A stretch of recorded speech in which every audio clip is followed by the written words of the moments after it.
Ni hao, Wei Jiao, Zhang Zhilei. Like and subscribe. Triple B. He number one and big Collie. Yeah, thanks, Zhilei Zhang. Thank you, brother. I appreciate your respect for the Chubby channel. Please like and subscribe. Yeah. So this is the next day perspective, the sober perspective on Zhang Joyce 2, because I got my drink on, I'd got my drink on, and I did some videos and a live, but now I looked at it through sober eyes, and I was very disappointed with myself. Principally, I got the fight so wrong.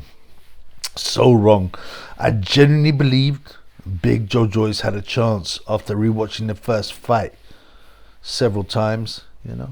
I thought, oh, he'll get through the early rounds and Zhang will slow down and then he'll end up getting on top. But no, I was very wrong, man. I don't like being wrong. But he got lit up. Joe got lit up. He got exposed. Yeah, he got battered from the second round. I felt like I was a moron, moronical, an imbecile, like the stupidest mother crusher that ever lived, man. And I even did the live, right? And I watched it again, and I thought Zhang won in round 4. I didn't even realize he won in round 3, right? Yeah. I was like, I thought there were 2 round 1s, like, when nothing much happened, and then round 2 was round 3, and then round 3 was round 4. Yeah, it was pretty pathetic, man. But yeah, I apologize. I also said, what will Joe do next? Well, I suggested he might be a commentator, but come on, blood. I got the wrong words. I didn't mean a commentator. There's no way Joe, big, stuttering Joe, can be a commentator. But I meant as a studio guest. And he would be good as a studio guest because he well liked, and he's honest.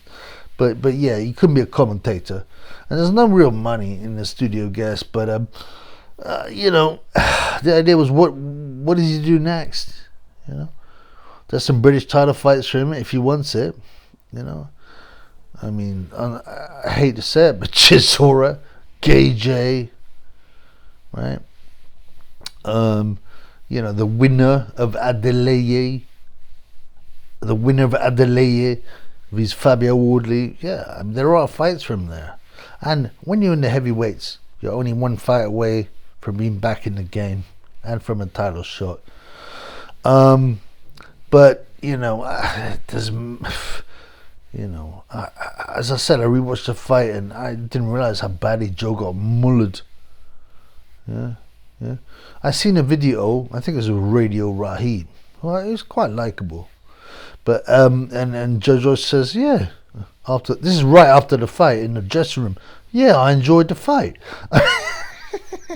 Well, I mean, it's nuts. Well, you enjoyed the fight, man. You got hiding from round 2. Some of those shots were horrible, nasty shots, and you got ironed out. You got put in the fetal position. I'm not dissing Joe one bit. I like the kind of autism that he brings to the table, but it was quite weird to hear him say he enjoyed it.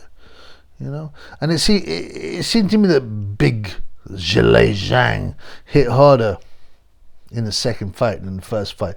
Now, it might just be his confidence. Like he thought, I've got Joe's number. I'm not going to mess around. I'm going to go straight in there. He took 1 round to look at him, and then round 2 he lit him up, man. Also, he had an extra 9 pounds of weight behind his shots, but yeah, I just think he knew he had Joe. If you notice at the end of the fight, the first fight, right? Big Zhilei celebrates madly after he wins. He goes, Chinese power. And this fight, he's just like, yeah, so what? He almost shrugged his shoulders like Frank Warren. He just didn't seem. He just knew, And I'm not sure if Joe felt confident. It's difficult to know with him, man. Some people say, oh, Joe Joyce's chin has been cracked. But like I said, I rewatched the fight under sober influence, compos mentis, and the punches that Zhilei Zhang landed were horrible.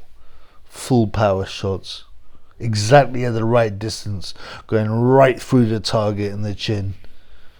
You know, I mean, those shots were tremendous. And I mean, round 2, before the finishing shot. And you got a 20.5 stone, 287 pounds of Chinese power and speed. Come on, man. In many ways, you could argue Joyce had a great chin.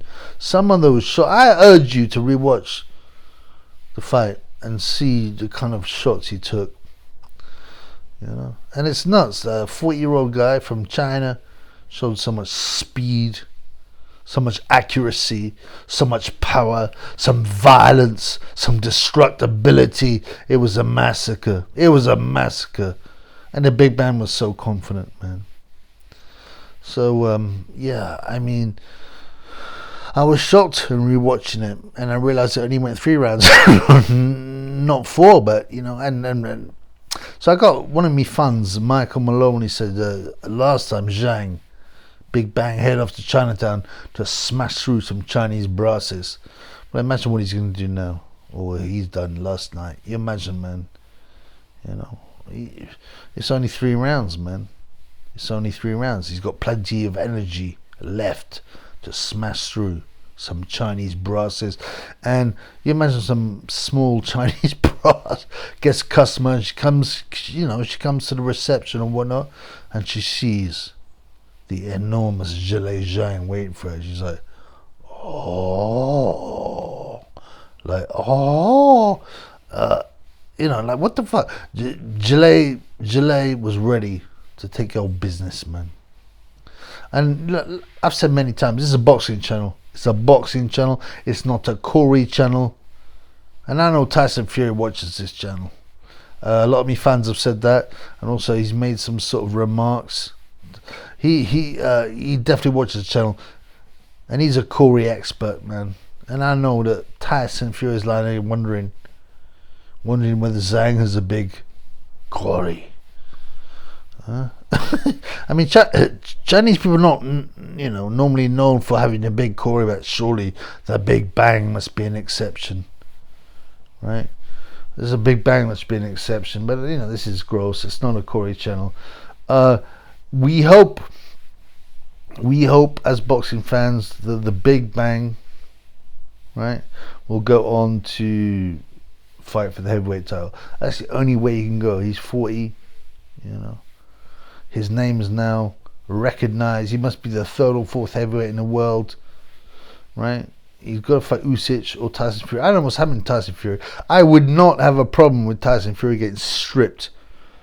Yeah, he's got what? Zhang's got the WBO interim heavyweight title, which is meaningless. The WBO full titles is held by Usyk. So let's get that fight on. Now Usyk has also got a mandatory against Filip Hrgović. Now I thought Filip Hrgović is a very, very disappointing fighter. You know, he was back in the day in age 19. He was in David A's gym for sparring. He was slapping up Wilder. He looked fast. He looked accurate. You know, and then he's become a real big heavyweight, and he seems to have lost his interest in sport. Maybe I don't want to see Usyk Hrgović. Right? I want to see Usyk, Big Bang Zhang, or Tyson Fury, Big Bang Zhang, and then you know, the winner can face, you know, Hrgović. I think that would be reasonable. But you know, in this day and age, who knows? You know, when you let a heavyweight guy fight an MMA guy and say, oh, I also want to fight another MMA guy, and he's still got the title, it's no good. It's no good. It's no good. I don't know whether WBC are getting any sanctioning fees from the Fury and Ngannou fight, but I'm sure they'll invent some stupid belt like the ultimate bad boy, yeah, belt, the ultimate Corey belt, some nonsense like that. But you know, we need to get Zhang a big fight. He deserves it. He's crushed one of the top guys twice.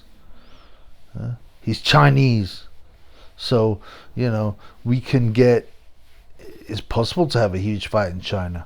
China not that into sports that much, not that much into boxing, but I'm pretty sure when it comes to Zhilei Zhang, they will be when they see his size, his strength, his destructibility. So yeah, I mean, to be honest, Zhang vs Fury in China. Let's have that. Or Zhang vs Usyk in China. Let's have that. Let's give the fans what they want, like Ricky Hatton, right? Like Ricky Hatton when he gave the fans, a sparring session with Marco Antonio Barrera for £90 because they suffered in the cure of it. That's what we need to see. Anyway, peace in the Middle East, guys.